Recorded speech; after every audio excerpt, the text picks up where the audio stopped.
All right. Yes, this is working. Sweet. Hey guys, what's going on? How are we doing? Yeah. Good to see you all. It's good to see you. For those of you who don't know, my name is Matthew. I'm on staff here with Epic, along with my wife and Josh. Shout out to Josh. Just gotta shout out the staff that are in the house, you know. Anyways, I'm super excited. So we get a chance to talk about the topic of discipleship tonight. The topic of discipleship. We have the privilege. I don't know if I'm cutting out. We have the privilege of getting a chance to hear from a panel. I'll be moderating the panel. But before we bring up the panelists to ask them some questions, figured it might be good to give some context to the conversation of what discipleship is and why we're talking about it tonight. And so that's my role, is to give some framework and some context to before we jump into the conversation. So discipleship. Figured we should probably break that down and talk about the word. What might help is if we talk about the word disciple. That might be helpful. And so when you think of disciple, the standard definition of it is, this is not me, this is me quoting someone else. It's someone who adheres to the teachings of another. It is a follower or a learner. It refers to someone who takes up the ways of someone else. Disciple. Someone who adheres to the teaching of another. It is a follower or a learner. It refers to someone who takes up the ways of someone else. Now, there's maybe different things that maybe come to your mind. I feel like for me, we don't use like the word disciple a ton anymore in our kind of everyday language, but I feel like maybe the idea of like an apprentice might be more familiar to us, or even like maybe like a mentor that might be more familiar to us, or even this might be a stretch, but even that idea of like an intern or like internship, like that also might ring more of a bell to us. Now, when you think about an apprentice or a mentor or an internship, the idea there would probably be there's someone who you really respect, someone who is someone that you really look up to, and you're like, man, they are a really talented designer, and I'm in design. And so I would really love my designs to be more like theirs, or to, you know, learn their skills or their mastery of their craft. And so we might want to apply to be their apprentice, or apply for them to be a mentor to us, or for us to maybe be like their intern. And in that process, we're learning about their skills and their mastery of their craft so that we could become more like them and learn from them, right? And kind of follow the ways that they do their thing so that we can improve, right? And maybe be more like them. Does that make sense? That's kind of maybe, I don't know, why are internships so important? It's like, well, I don't know, there's some companies out there where it's like, oh wow, you got an internship with this company or this company. And while we're doing that, it's like we're trying to learn as much as we can from them, or learn the ways that they do their thing, their systems that they have in place, so that we can improve or even be more like them, and it gives us credibility or whatever. You get what I'm saying? But in the context of discipleship, when we talk about with Jesus, it's similar. It's someone who wants to learn from Jesus, right? It would be someone who wants to be more like Jesus. Someone who, because of God's work in their life, wants their life to imitate, to look like, to make people think of Jesus, right? And so when we think of, you know, there's a lot of apprentices or, you know, mentorships or internships or whatever out there, but for the marking of someone who might consider themselves a Christian, they're probably or should be super interested in this idea of discipleship, because it would be becoming more like Jesus and learning his teachings and learning about his life and his ways and learning from him so that we might become more like him, right? And so given that we are a Christ-centered community, it makes sense for us to engage within this topic of discipleship. And it's interesting, disciple of Jesus back in Bible times, or when the movement of Jesus started post Jesus resurrection, and the disciple, he gives this instruction to go make disciples of all nations. And that's another reason why we want to talk about it, is because Jesus clearly actually gives an instruction and a command, a commission, a charge, if you will, to his disciples, to his followers. We read this in the Gospels in Matthew 28, 18 to 20. He comes and he gives this encouragement or charge, basically, go and make disciples of all nations. And so, why are we talking about it? Well, Jesus, it's at the heart of Jesus. It's something that he instructed us to do. And so it's like, well, we want to talk about it, right? And so, it's interesting, this word disciples of Jesus, though, back then, it kind of translates to, they say, like, little Christs is what his followers were known as. It's like they're little Christs. They imitate him. They're trying to be like him. They're little Christs in that way. And so those were ways for people to make markings of who are these people who follow Jesus. It's, well, they kind of look like him. They're little hims. They sound like him. They are living their life in the principles that he taught and the teachings that he gave. They're adhering to them. And so as we talk about discipleship tonight, a couple things are it's making disciples of Christ. It's a disciple will be someone who knows of his teachings, who is learning from him, and wanting to live their life in a way that imitates him. It makes it clear that who they want to make known, I guess, to say the least, in their life. The other piece about discipleship too is this idea of multiplication.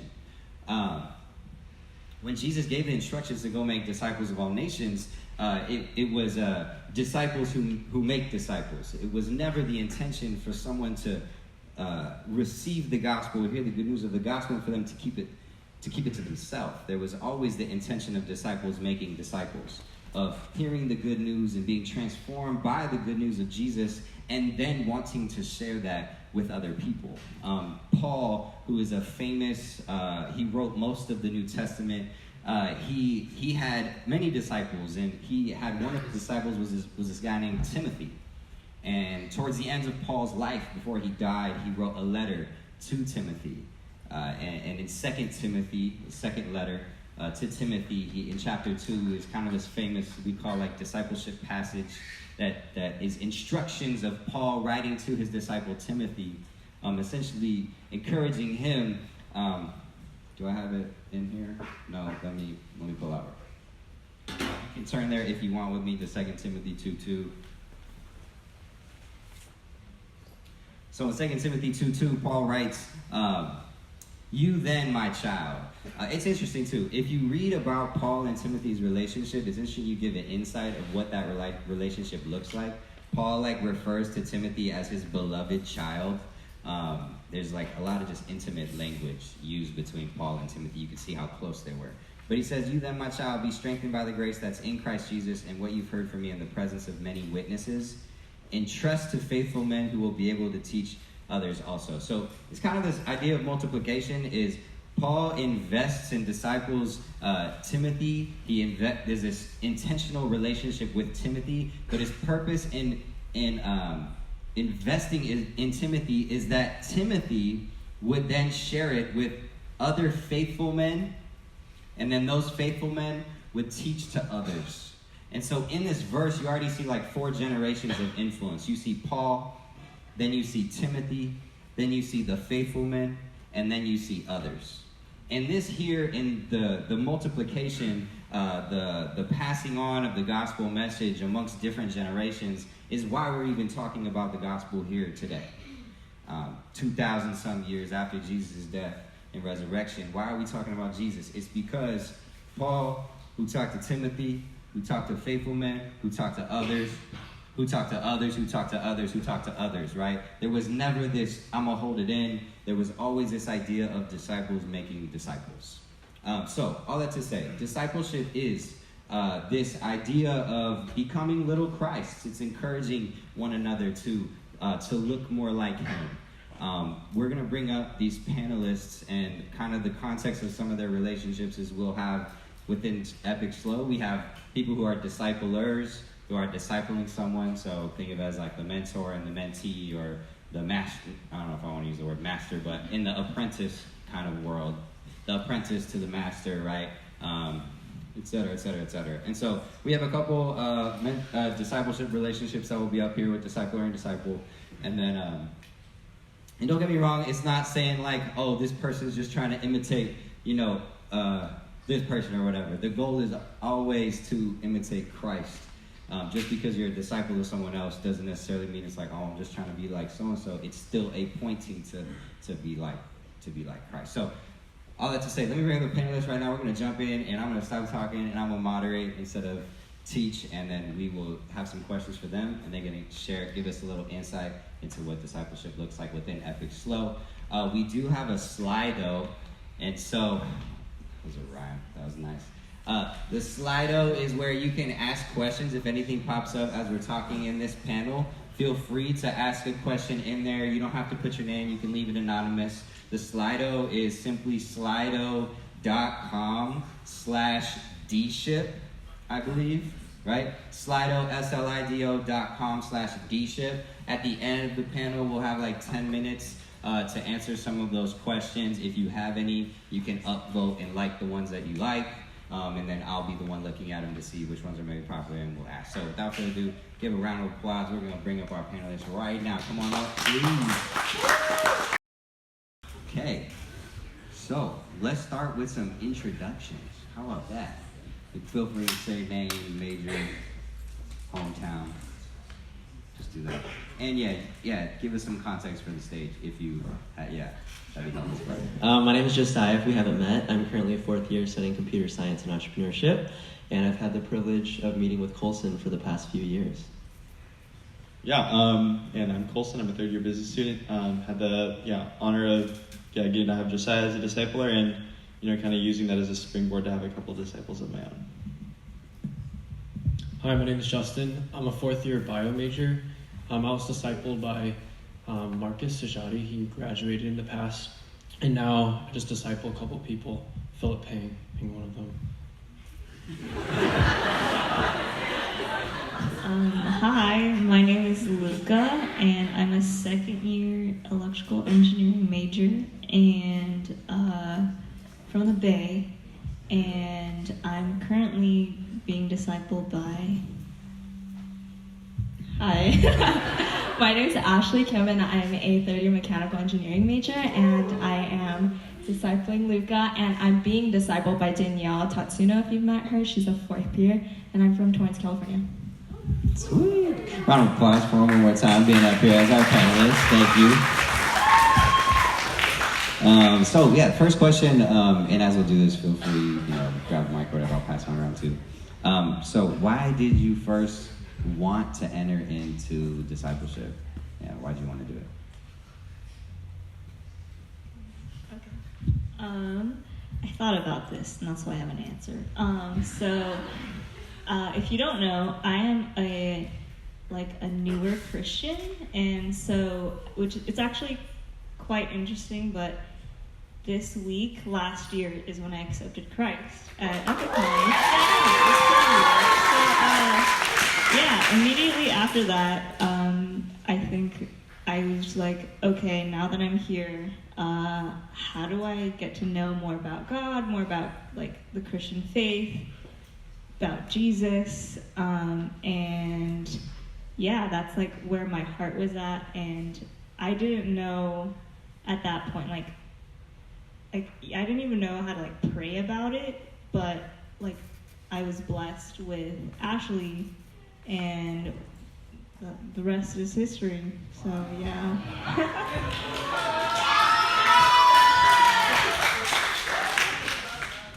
Yes, I guess I didn't mention it earlier, but I had a couple disciplers who have now moved on and graduated. But I think coming into college, I was looking for a lot more direction in my faith, and it just seemed like a really targeted way to have something intentional and accountability on an ongoing basis. And so I was really lucky to have Michael Galahi my second year, someone I really looked up to and respected, and then Kyle Chin this past year as well, and they were super instrumental in my faith. So without getting too much in, I guess, the detailed story of my testimony, I came into college a lot of passion, a lot of desire to, learn a little bit more about who Jesus was. And as you guys might expect, Jesus is an awesome guy, and he has a lot of lessons that he can teach all of us. At the same time, Jesus never walked the halls of Cal Poly, and he never, hiked the P, never walked to Bishop's Madonna. Basically, what I'm trying to say is it's tough to figure out, like, how do I apply my faith, like, in a college context. And I think that's where discipleship really came, really clutch for me, was that I got to have someone like Josiah, who really walked with God, but also, had a 12 to 2, had a 6 to 8, had classes every single day. And just seeing how he applied his faith to his life was really helpful. He gave me some direction behind, like, following Jesus in a couple of contexts. Yeah, definitely. I would add to that. I realized I couldn't do it on my own. Like, I needed someone to be pouring into my life. It doesn't matter where you're at in your faith. If you've been a Christian for 10 years or 2, having someone that's kind of been where you've been before, has the wisdom to speak into your life, pour into your life, be incredibly intentional. I think I just realized the worth of it and realized, okay, I wanted and I needed it. And I think it's important to be vulnerable with sisters in the community and just being open. And so I think that's why I chose to be discipled. Sweet. Well, so sounds like everyone here is being discipled. So what did that look like for it to start? Like, how did you ask them to do this, or how did you even start getting discipled? Like, what did that process even look like to start, if that makes sense? So I asked Danielle my winter quarter of my first year, actually. So I've been getting discipled since my freshman year, and I kind of asked her like a promposal. So I got her a bunch of snacks from Campus Market and wrote puns on every single snack label, and asked her at the end. So the last thing that she was supposed to get was like, will you disciple me? And so that's how I asked her. Yeah, that's how it started. Could I ask a follow-up? Was there, so, I don't know, is Danielle here? Is Danielle in the house? I don't know, not to put her on the spot or anything, but oftentimes within the discipleship relationship, it sounds like you asked her, initiated with her. Was there something about Danielle, or like characteristics in a sense, where you're like, you know what, this is why, Danielle kind of a thing? Yeah. So I asked her to hang out with me one-on-one, and during that first hangout, we actually talked for like a couple hours, and we got vulnerable like the first day we hung out, and so I thought, oh, there's something special about this, and I've been discipled before during high school, and so it was just that similar click that I felt, and I thought I could trust her, and so that's how I ended up asking her. Sweet. Thanks, Jen. Anyone else want to share about how it started for you guys? It started at Metro. R.I.P. I invited Marcus out a couple times. I think like what Ashley said, I was being discipled in high school and kind of came into college realizing I needed to find someone similar. So it was my Bible study leader. He was like really wise. I remember just having really long conversations, and it just led naturally to the point where I was inviting him out once a week, and then it just started becoming discipleship naturally like that. Do you want to tell the story about how you asked me? I guess I might as well balance off something grand. We just went to Five Guys, and then before I dropped them off, I was like, hey, you should consider discipleship. Very simple and effective.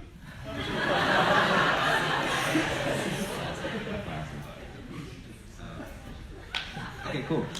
So you enter into the discipleship, I guess, relationship. I guess it's like that can look like different things.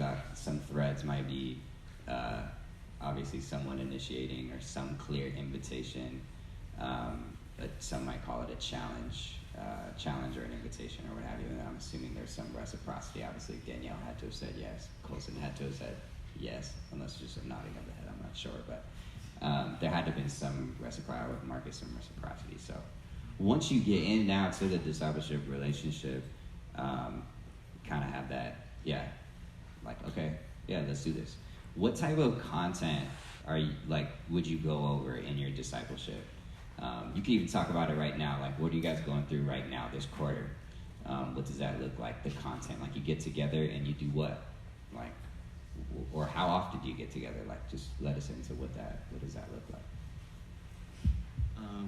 I think the thing that's really important to acknowledge is that everybody has different areas of growth in their life that they want to pursue. And sometimes it takes either, myself saying, hey, Josiah, like, I really feel like you need to grow in this, or even Josiah challenging me saying, hey, Colson, there's this area of your life I think you really need to grow in. And I guess just having the humility of saying, okay, I really do want to grow in this. Let's try, kind of take steps to doing that. I guess for us right now, we're going through this cool book. I forget what exactly was it called? The Ruthless Elimination of Hurry by John Mark Comer.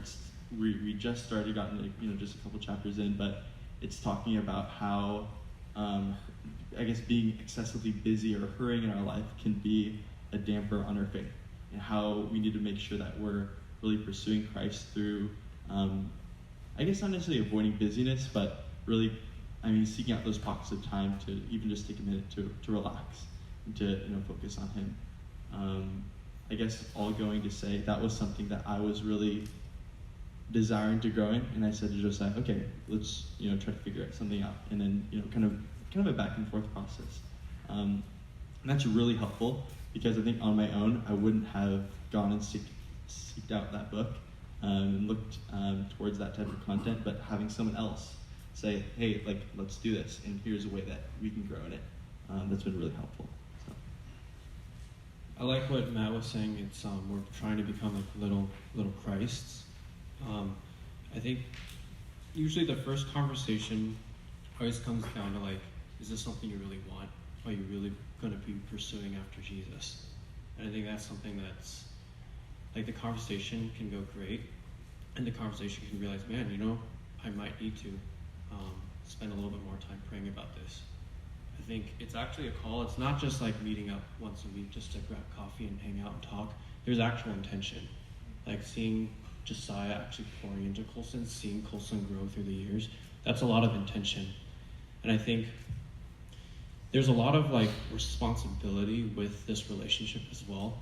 I think realizing that there's a lot of power that you have over someone's, you're still a college student, you're only maybe a year, maybe you're the same grade, whatnot, but when you realize you're actually pursuing Christ together, I know the first conversation usually goes like, who are you? Like, let's actually get to know you.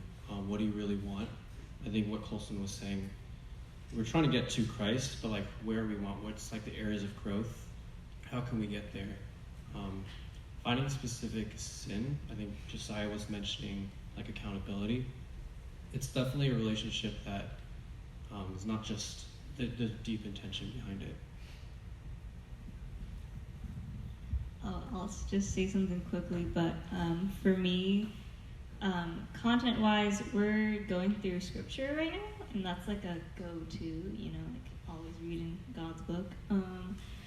But I think what I also like about discipleship, as intense as it sounds, like, everyone's path and relationship is different with their disciple/discipler. So Ashley and I, we've like tried to do cover certain topics, and then we're like, okay, maybe this isn't working, and so we'd switch it up. We'd like do a sermon or a chapter in the Bible or a book in the Bible or like a regular book. And I think one of my favorite things about doing that is like you just kind of get to explore different parts of your faith, and you're not really restricted or set on doing this with this particular group or particular person. And I think that's what's valuable about having like a one-on-one relationship, is like, oh, we can switch it up and change things together and do the content that we want to do. And so, yeah, it's been really fun. Sorry, it was just a hand motion. Or no. Oh, okay, there we go. Cool. Yeah, I guess kind of going off what Lucas said too, even like in terms of like the content and the structure, it can look different like every season, even like week to week. I don't think it's always like every time we meet up, we're going to read the scripture. We're always going to be reading a book. I think some seasons it's like, going through a rough patch, and some days we'll just sit and talk about how we're really doing. And honestly, I think being there to listen is sometimes one of the most important things, and allowing each other an opportunity just to share, since it's really difficult in between like classes, clubs, and all that stuff, just to create intentional spaces. But other seasons, it's like, I remember last year we wanted to learn more about like Christian decision making. So it's like, okay, let's get a book recommendation on that and spend maybe 10 weeks on that. But even in that, it's not like we're reading every week. It might be like an every other week, and then we'll find other things to do. Some days we'll just meet up and do something fun even. But just to really have like an intentional relationship with one another, I think, is what's important, making sure like the reason why you're meeting is to bring each other like closer to Christ. That's good. Yeah, it's interesting. Yeah, the threads of there's growth, right? There's obviously we want to grow. Like discipleship, there's the foundation of the desire to grow in your relationship with Christ, which is, how do I say? There's just different areas of growth given different times of your life or seasons that are in your life and can look differently. But there is this clear desire of I want to grow. But even the mention of it's not just. I think there can be, even Jamie Lamb I think mentioned in a workshop last week, of discipleship isn't just getting coffee and hey, how are you? It's not just hanging out. There is an intentionality behind it of growth. Sometimes I think we need to be careful even with like, we discipleship. Well, we were just grabbing coffee. That's really what we were doing, distinguishing like, we were just hanging out, we were just catching up. But in discipleship, there's those clear markings of an intentionality to grow in a certain area. Does make things a little bit unique in the discipleship relationship, right? So as you guys have been discipled and are discipling and covering different topics and content and what have you, is there like a big takeaway, or what's the biggest takeaway from your time in discipleship? If you could pick one. If you can't pick one, you could give me two, So that's a tough question. Any big takeaways?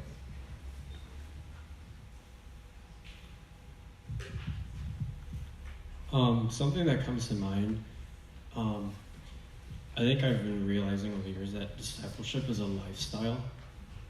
Discipleship is not something that happens 2 hours once a week on a Tuesday from like 4 to 6 p.m.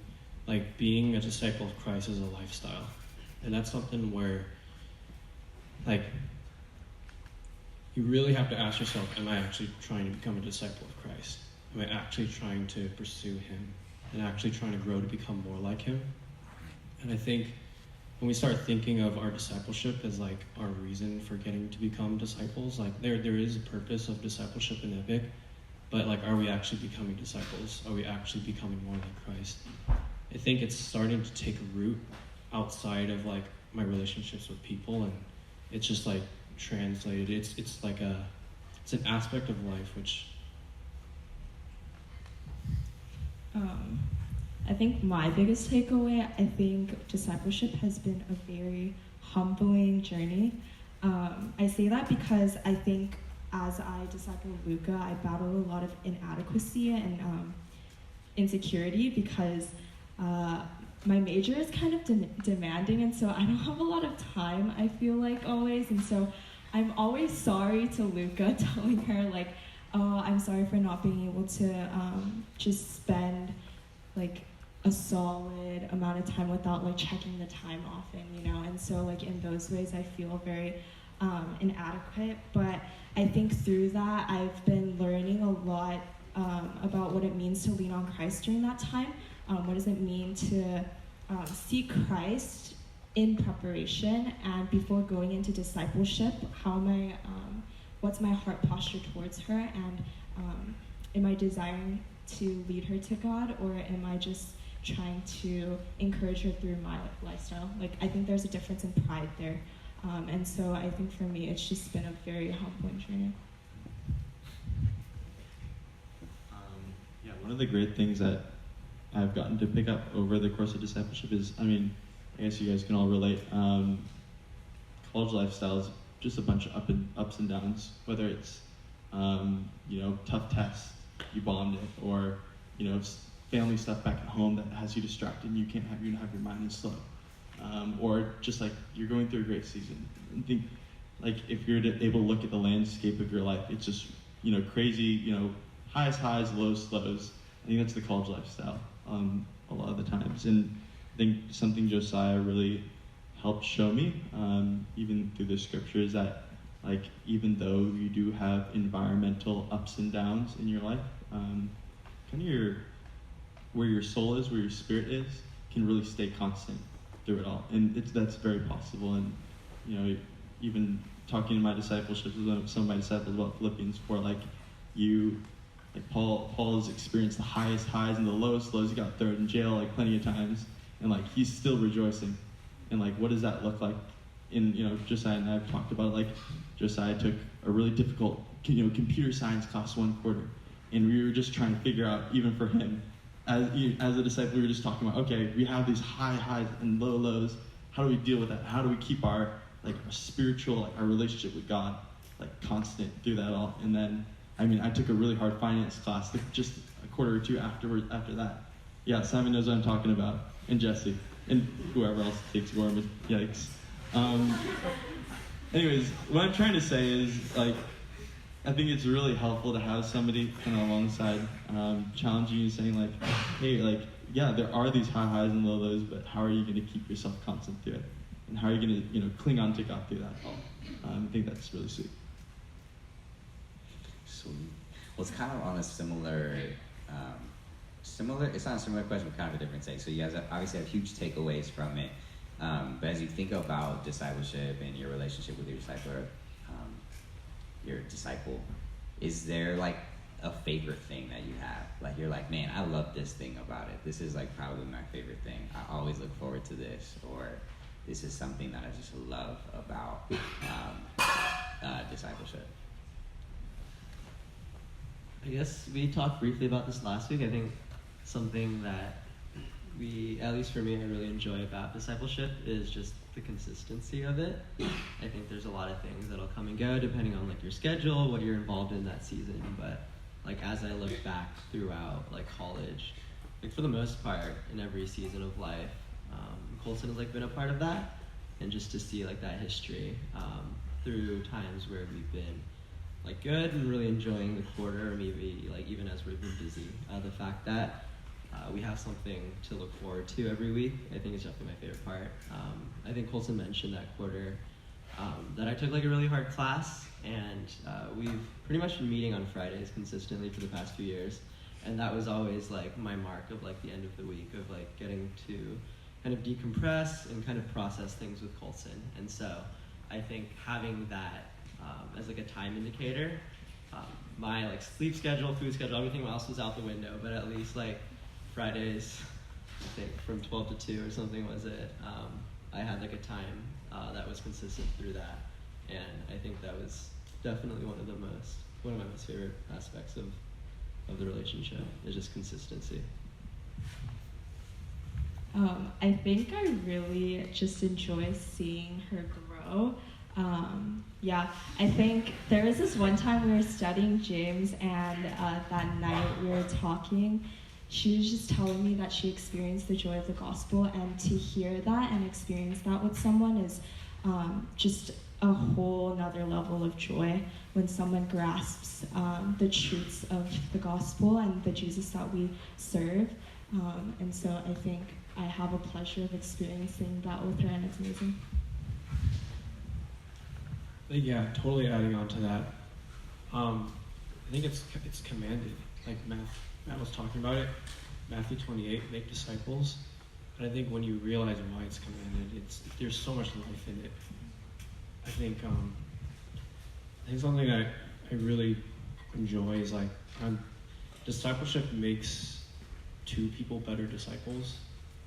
I think discipleship makes me, as a discipler, a better disciple of Christ, and hopefully through the work of Christ, the person I'm discipling becomes a better disciple of Christ.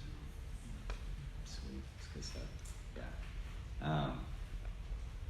Gosh, I'm like reflecting on like my discipleship relationships. I'm like, oh man, I miss them. Yeah. Oh no, I think the consistency. Sure, I could, I guess. I'm gonna take off the moderator hat right there. No, yeah, I love the consistency. It's like, man, it's like just knowing that like I'm gonna meet with Alex and Dakota like every week. You know, it's like, oh, those are my boys. You know, it's like if I'm going through something difficult, I need prayer. It's like, guys, I'm struggling. Like, can you just pray for me? Like, I remember walking through a really difficult season. Like, my junior year in college, a friend of mine died in a car accident, and I found out about it like on someone, you know, posted something on social media, and I was shook. You know, I was super shook, and you know, I had 15 minutes, and I was going to be going to Nautical Bean to like for discipleship to be with Alex and Dakota, and I was hurting. Like, I was super hurting. I was in tears, you know, like at my buddy who had passed away. And I remember just going, and we were studying the book of Romans at the time, and going in and just wrestling with the reality of a friend dying and salvation and Jesus. What has been going on? I had so many questions, and I just remember venting to them and them just being there for me, and you know, the hand on the shoulder moments of, you know, Alex Dakota just putting their hand on me, you know, to walk through me in some of life's lows, you know, Coach was kind of touching on, I'm so grateful, you know, to have those guys in my life. And now it's like, not promising that this might happen, but Alex, you know, I stood with him on his wedding day, and he was with me on my wedding day, and like, we were roommates for a couple years, but just we got discipled together. Dakota was our discipler. He discipled two of us, and it just was, you know, so thankful for it. It's like just amazing moments that take place in that relationship. Anyways, yeah, shoot, get emotional up here. Is there any, like, I don't know, we think about discipleship, and I do think that there's a lot of misconceptions of it. Sometimes I think it can be misread, or like, you're like, oh, I think this is what it is, and you get, and you're like, actually, this is not what it is. Did you have any misconceptions, like, before you entered into discipleship at all? Yeah, any misconceptions? Like, looking back now. When I first, the subject of discipleship came up to me, I was kind of scared and nervous because, especially being a person that has never really had that kind of relationship with anyone else, like, throughout my life, I was kind of like, oh, like, is it gonna be like an internship, like, you know, like the professional ones where you have to hand a resume and they're expecting you of things, and you have to already have skills to like go into this mentorship, and you know, going through it now, like, I just have like a feeling of relief that all of that was like thrown out the window, because yeah, just I guess like it's not the only, but like the ticket to having this relationship with someone is, you know, believing the gospel and just having that same mindset about, you know, Jesus and Christ. And like, to me, that was such a relief, and I think I, you know, kind of have that as kind of like a constant mindset when doing discipleship, is like, yeah, we are children of God, and we're walking in this faith together, and like, we're both growing, and so that just kind of helped me be more vulnerable and ask the questions that, you know, if this were the dynamic that, you know, having an internship in your professional career would be like, I would never have the courage or feel comfortable about like asking, but because, you know, there's, you know, no expectation for you to meet, I guess, which is something that I thought I had to do. It's just been so insightful and so genuinely helpful and beneficial in my life, yeah, and walking in my faith. Well, Ashley mentioned the word, was inadequacy was the word that you used. I think that's like such a common one that a lot of people, whether they're disciples or disciplers, think about as like, oh, I'm not ready. Like, I'm not mature enough. I haven't grown enough to be in discipleship. You gotta pause that real quick and think about what you just said. Like, if discipleship is about growth, you're saying like, I need to grow before I get into a discipleship, then like, that seems like a kind of endless cycle, like an infinite loop where you're just not able to get out of it. And like, I think because of that, I guess my personal challenge is like, if you're dealing with those feelings, then just question yourself and say like, okay, where are those feelings actually coming from? Maybe you actually are a lot more ready for discipleship than you actually think that you are. And maybe the enemy's even trying to throw those thoughts into your head as a deterrent to keep you from getting into discipleship, because he doesn't want you to grow. I don't think the devil wants any one of us to grow. So just throwing that out there. That's very common. It's very real. But at the same time, a lot of the times it's a big misconception. Yeah, I think just backing off of that as well. I think that's like one of the most common things that we hear from people who aren't currently being discipled or discipling anyone is like, I'm not ready, like I don't know enough. And I think that's like definitely not true. Something that I was talking to Colson about is like, you're ready for discipleship when you're willing to commit time out of your week to be intentional with somebody on a regular basis. To me, like that's the baseline. And if you have the intention of growth, it doesn't matter where you're coming from. I think it goes back to what Colson was talking about like that circular relationship. Like you're never going to be ready. And the reality is like, I myself don't know everything. I'm still figuring it out. At best, I'm like maybe 8 months older than Colson and have a few more classes like under my belt, but the kind of the wisdom there isn't anything that I came up with. It's only wisdom, I guess, through experience and through sharing maybe something similar that I've been through as well. And so honestly, like as you guys get older and as you kind of get through college a little bit more, you don't realize it, but that becomes so valuable in a way that you didn't really imagine. I think like as a freshman, it's like, I have so many questions, I'm figuring out all these things. And as an upperclassman, like my challenge to you is like, you need to like start meeting with freshmen and share that information along, because like you've been through it, and just knowing that, I think, yeah, that's a big misconception is like what it means to be ready. Yeah, really quick. Like, Jesus chose the least qualified people to be his disciples. He chose the people that were fishermen, that weren't educated. He chose a tax collector. I think when you realize that he equips those that he has called, I didn't feel equipped at all when I started going through discipleship. God does that through the role of the Holy Spirit, through discipleship. So, yeah, that's good.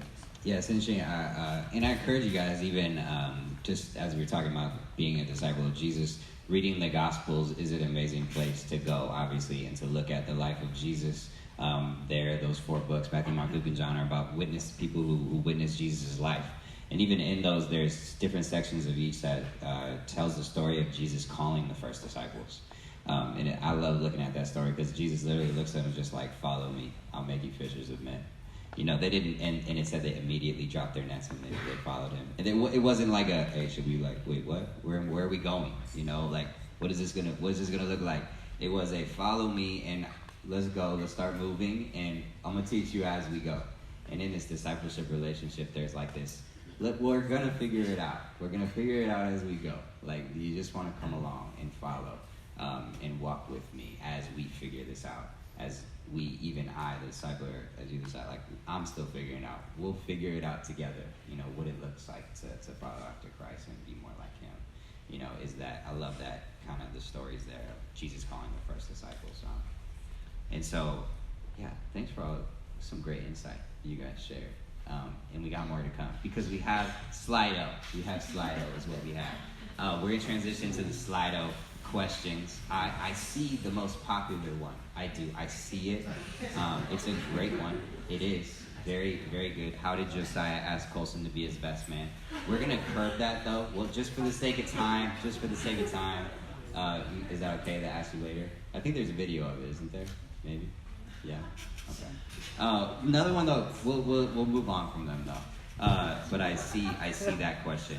It's a great question. 14 likes, most popular one. The other one though. This is interesting. You kind of already talked about this one. I'm just gonna go down quickly. How do you know if you're ready to disciple someone? How do you know if you are ready to disciple someone? Does anyone have any thoughts on that one? We kind of already talked about inadequacy a little bit, and so I don't know if you want to. That's an interesting one because I think there's a lot of different answers that people have. Sure. So it can be a little bit like tough to like kind of pinpoint. This is my personal take, and you know, when Colson gives a personal take, always put an asterisk because it very well could be wrong.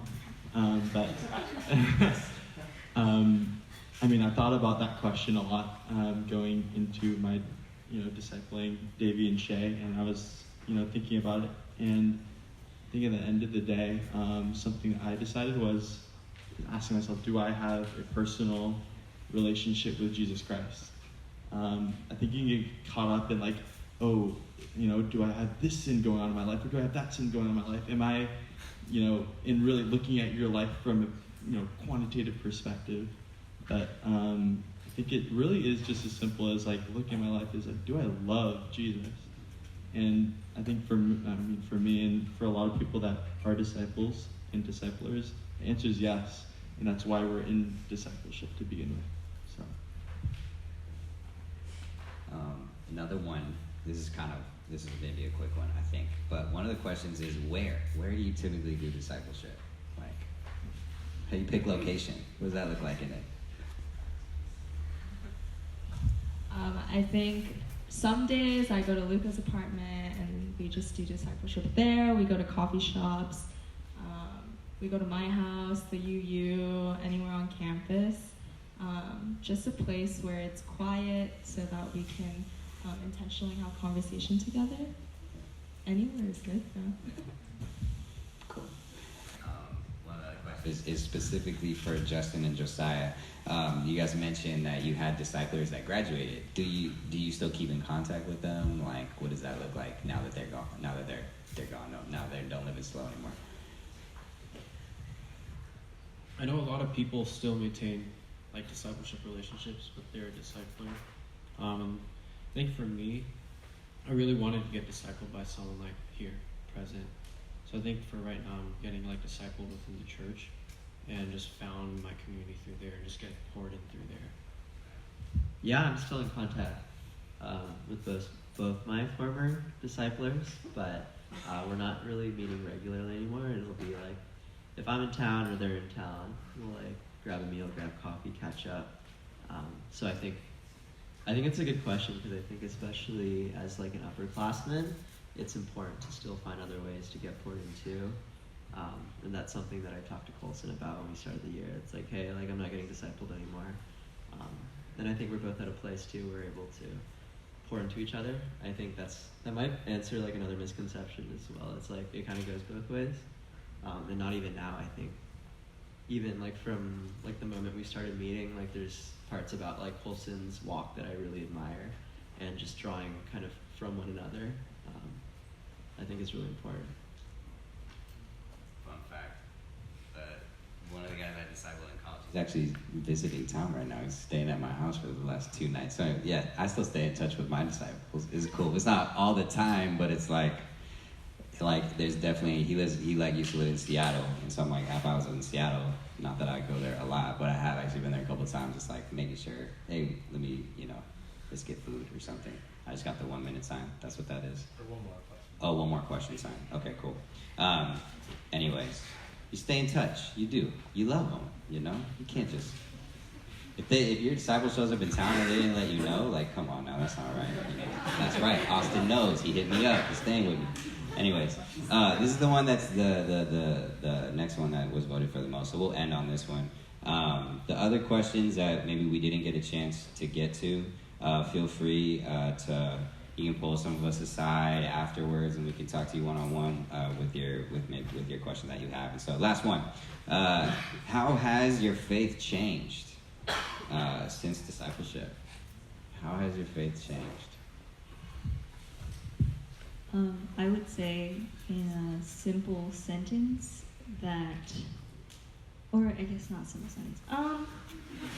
Sorry, let me backtrack a little bit. I would say I've grown the most spiritually, but also like in all the other aspects of my life, and I think that just goes to show how present God and is just in your life, and that from knowing and learning so much, with Ashley, like from the gospel, from listening to sermons, from asking questions, like I think my faith has reached places in my life and has really brought fruit to them, and I'm really blessed for that. So yeah.